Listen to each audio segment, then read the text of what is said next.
Halo, perkenalkan, nama saya Sultan Bahriawan. Di sini saya akan menjelaskan tentang bab yaitu creating goodwill atau menciptakan niat baik. Ada poin pertama yaitu you attitude. Attitude adalah kesiapan mental individu yang mempengaruhi, mewarnai, bahkan menentukan kegiatan individu yang bersangkutan dalam memberikan respon terhadap objek atau situasi yang mempunyai arti baginya. Singkatnya, attitude adalah bagaimana seseorang bersikap terhadap masalah tertentu. Bagaimana kita membangun you attitude? 1. Membicarakan tentang pembaca, bukan tentang diri Anda. Pembaca ingin tahu bagaimana mereka mendapatkan manfaat atau terpengaruh. Buatlah pesan Anda lebih lengkap dan menarik.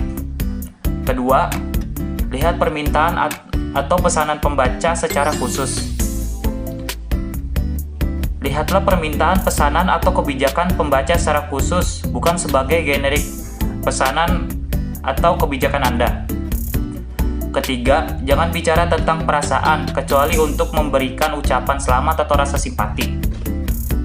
Dalam sebagian situasi bisnis, perasaan Anda tidak ada hubungannya dan harus dihilangkan. Pembaca tidak peduli dengan apa yang terjadi dengan situasi Anda. Keempat, dalam situasi positif, gunakan Anda dalam kutip Anda lebih sering daripada kata saya. Gunakan kata kami saat situasi termasuk pembaca. 5. Hindari Anda dalam situasi negatif. Apakah you attitude pada dasarnya berarti menggunakan kata kamu? Semua pesan harus menggunakan you attitude, tetapi kata-kata untuk pengucapannya akan berbeda tergantung situasi. Dalam pesan positif, fokuslah pada apa yang dapat dilakukan pembaca. Menghindari Anda saat mengkritik pembaca atau membatasi kebebasan pembaca. Dalam surat lamaran kerja, ciptakan sikap Anda dengan menunjukkan bagaimana Anda dapat membantu memenuhi kebutuhan pembaca, tetapi menjaga kata Anda seminimal mungkin. Kedua, setelah poin you attitude, yaitu ada poin positif empasis atau penekanan positif. Bagaimana cara kita membangun penekanan positif ini?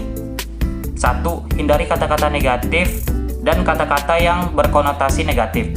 Kedua, fokus pada apa yang bisa dilakukan pembaca daripada berfokus pada batasan. Ketiga, membenarkan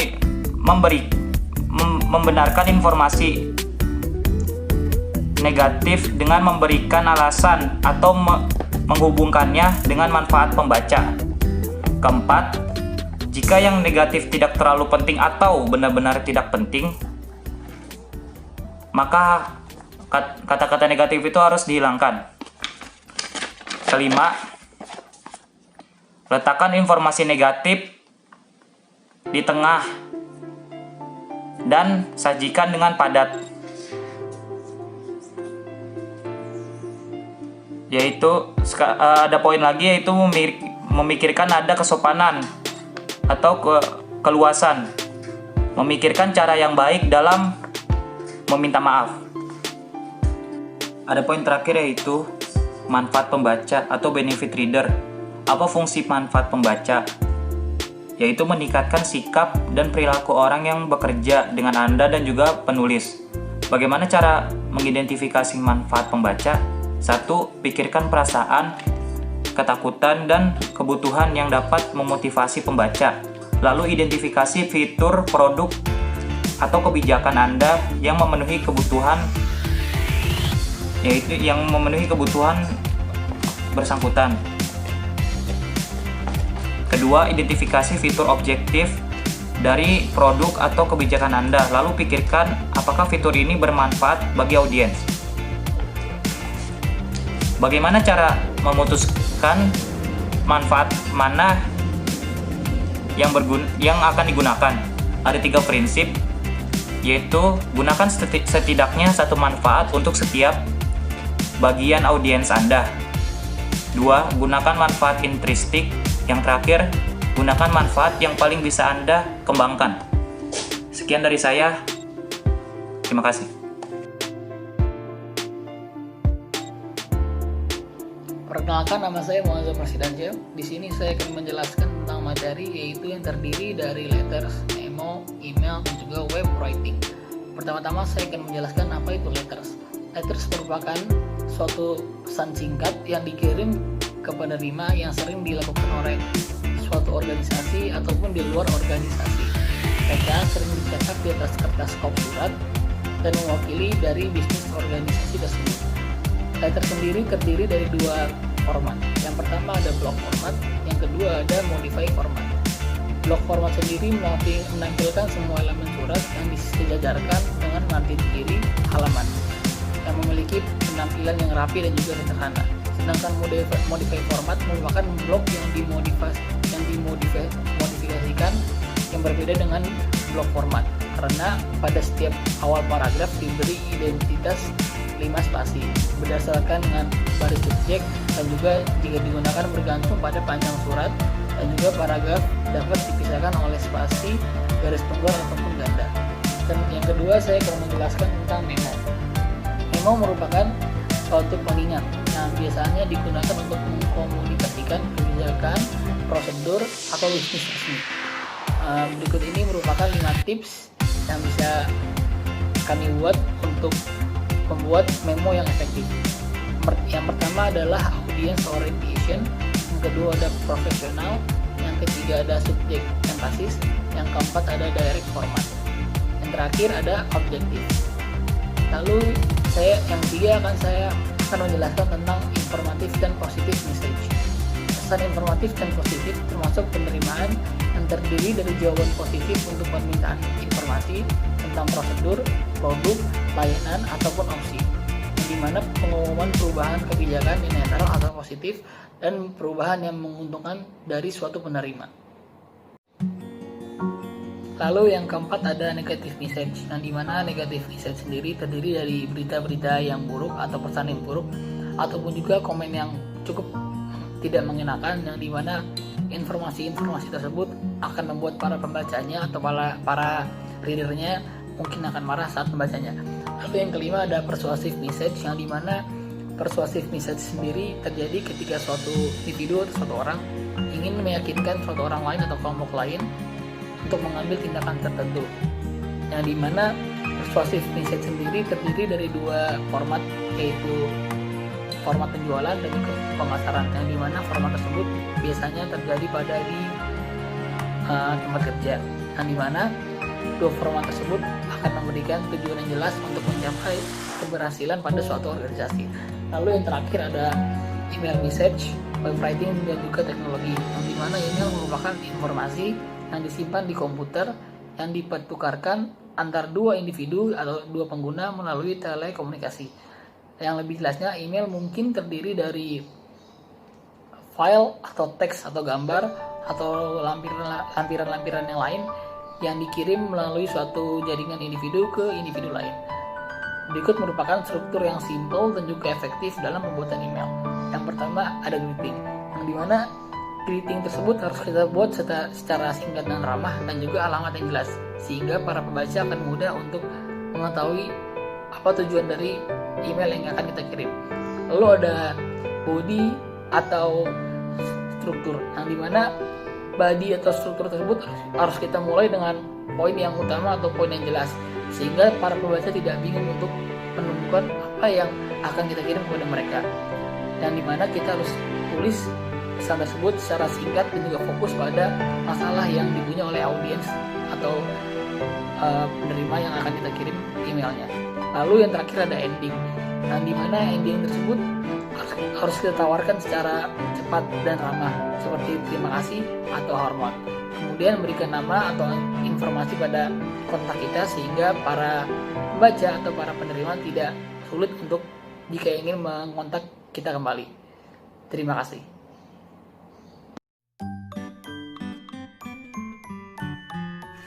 Perkenalkan, nama saya Ferdinand Rudi. Di sini saya akan menjelaskan materi bab 4, yaitu polishing your writing atau memoles tulisan Anda. Kesalahan tata bahasa apa yang penulis dapat lakukan untuk memperbaikinya? Penulis yang baik dapat mengedit untuk mencapai persetujuan subjek kata kerja dan kata benda, untuk menggunakan case yang tepat untuk kata ganti, untuk menghindari pengubah menjuntai dan salah tempat, dan untuk memperbaiki paralel, kesalahan struktur dan predikasi. Bagaimana saya bisa memperbaiki kesalahan kalimat? Sebuah kalimat mengandung setidaknya satu klausa utama. Klausa utama adalah pernyataan lengkap. Sebuah klausa bawahan atau dependen mengandung subjek dan kata kerja tetapi tidak lengkap, pernyataan, dan tidak bisa berdiri sendiri. Frasa adalah sekelompok kata yang tidak mengandung baik subjek dan kata kerja. Haruskah saya menaruh koma di setiap tempat saya mengambil nafas? Tidak. Beberapa orang telah diberitahu untuk meletakkan koma di tempat mereka menarik nafas. Itu saran yang buruk. Saat Anda berpindah dari subjek kata kerja, Anda bisa menggunakan garis lurus. Tidak ada koma dibutuhkan. Saat Anda mengakhiri frasa atau klausa pengantar, koma memberitahu pembaca pengantar selesai dan Anda beralih ke klausa utama. Ketika kata-kata mengganggu klausa utama, koma memberitahu pembaca kapan harus mematikan klausa utama untuk sisi pendek rute dan kapan harus kembali. Tanda baca apa yang harus saya gunakan? Penulis administrasi dan bisnis yang baik tahu cara menggunakan tanda baca berikut, yaitu tanda apostrof, titik 2, koma, tanda hubung, tanda kurung, titik, dan titik koma. Bagaimana saya harus menulis angka dan tanggal? Selalu gunakan angka untuk jumlah uang. Sebutkan angka apapun yang muncul di awal kalimat. Jika dieja adalah tidak praktis, perbaiki kalimat agar tidak dimulai dengan angka.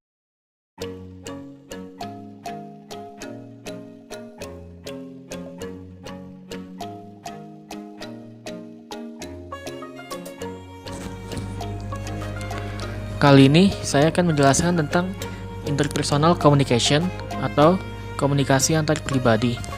Interpersonal communication atau komunikasi antar pribadi adalah komunikasi yang terjadi antara dua orang atau lebih yang biasanya tidak diatur secara formal.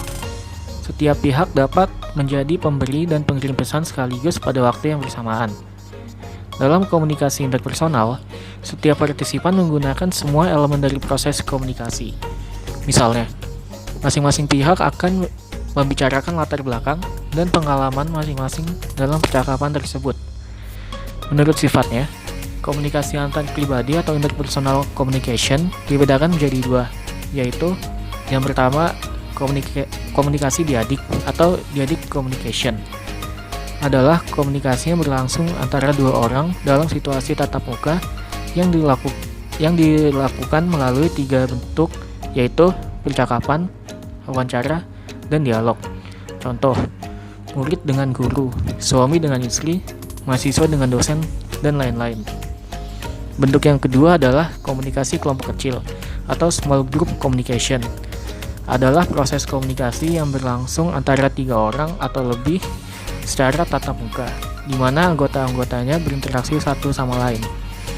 Contohnya, perkumpulan klub kamera untuk mengeksplorasi fotografi dan minat anggota mereka masing-masing. Dan masih banyak lagi.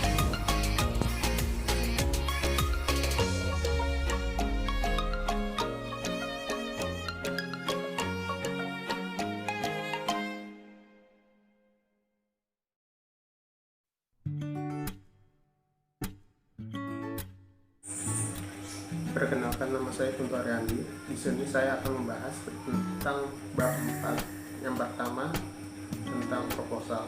Proposal adalah sebuah rencana yang dibuat dalam bentuk rancangan kegiatan dalam bentuk tulisan serta dijelaskan secara sistematis dan terperinci. Proposal biasanya dijadikan pedoman kerja serta acuan dalam pelaksanaan kegiatan yang direncanakan. Yang kedua, saya akan membahas tentang laporan kemajuan.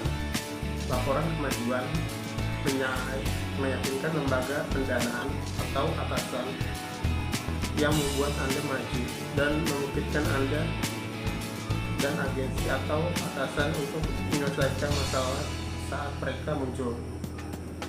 Pembaca yang berbeda mungkin memiliki keprihatinan yang berbeda pula. Untuk itu, Anda mungkin ingin tahu apakah Anda memasukkan laporan Anda pada jatuh tempo. seorang klien mungkin lebih tertarik pada apa yang Anda pelajari tentang masalah tersebut. Laporan kemajuan dapat melakukan lebih dari sekadar melaporkan kemajuan. Anda dapat menggunakan laporan kemajuan untuk yang pertama, tingkatkan gambaran Anda. Berikan detail tentang jumlah dokumen yang Anda baca, orang yang Anda survei, atau eksperimen yang Anda lakukan untuk membuat gambaran orang pekerja keras melakukan pekerjaan menurut. Yang kedua, minimalkan potensi masalah. Ketika Anda melakukan pekerjaan itu, mungkin menjadi jelas menginvestasikan rekomendasi Anda akan sulit. Dalam pembagian rutin, Anda akan melaporkan. Yang ketiga, kita akan membahas tentang laporan singkat. Laporan singkat adalah dokumen formal yang ditulis untuk memberitahu audiens tertentu tentang subjek tertentu yang berdampak pada kehidupan mereka. Jenis pekerjaan seperti ini lebih banyak digunakan dalam bisnis, jurnalisme, dan sains daripada tugas di universitas. Mereka berbeda dari yang biasa tidak hanya dalam ukuran tetapi juga dalam tujuan, penulis, dan struktur. Penulisan laporan singkat lebih fokus dan karenanya dipecah menjadi beberapa bagian. Kemudian yang keempat, saya akan membahas laporan panjang. Laporan panjang adalah puncak dari kerja keras berminggu-minggu ini. Berbeda dari laporan singkat dalam tujuan uang untuk formal dan berkali-kali audiens. Laporan panjang memberikan pandangan mendalam tentang suatu masalah dan mungkin membahas tidak hanya satu atau dua peristiwa, tapi juga sejarah panjang.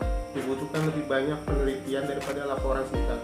Walaupun informasi yang dikumpulkan untuk serangkaian laporan singkat dapat digunakan untuk menyiapkan laporan panjang.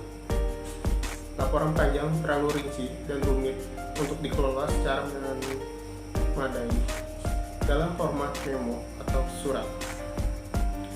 Mungkin butuh berminggu-minggu atau bahkan berbulan-bulan untuk menulis.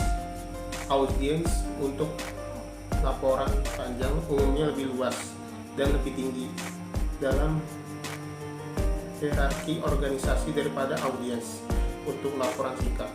Akhirnya, laporan panjang ditulis secara kolaboratif lebih sering daripada laporan singkat. Oke, sekian, terima kasih.